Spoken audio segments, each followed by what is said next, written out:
It was a stunning claim from U.S. President Donald Trump that Ukrainian President Volodymyr Zelenskyy was responsible for Russia's unprovoked attack on Ukraine almost 3 years ago.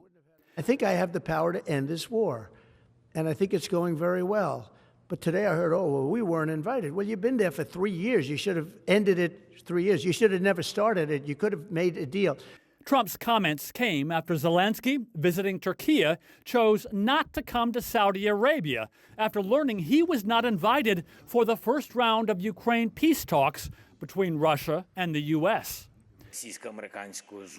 This Russia-American meeting in Saudi Arabia was a surprise for us, just like too many others. I don't know who will stay there, who will leave, who is going where. To be honest, I don't care. Tuesday's meeting focused largely on the U.S. and Russia reestablishing diplomatic ties, another stunning turnaround from years of the Biden administration's isolation of Moscow. In order to bring an end to any conflict, there has to be concessions made by all sides. We're not going to predetermine what those are. And there are other parties that have sanctions. The European Union is going to have to be at the table at some point because they have sanctions as well that have been imposed. The Trump administration's Ukraine-Russia envoy is scheduled to meet with Zelenskyy this week in Kyiv, but President Trump also questioned Zelensky's leadership, and Trump said he probably could meet with Russian President Vladimir Putin before the end of the month.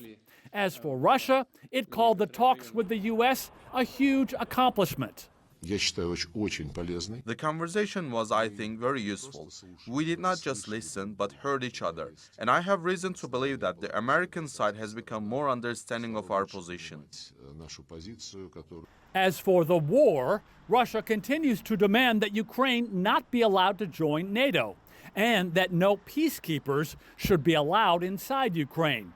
Russia has no say in either of those things, but will likely try to use them as bargaining chips. The Kremlin also has no interest in giving up Ukrainian territory that it has seized.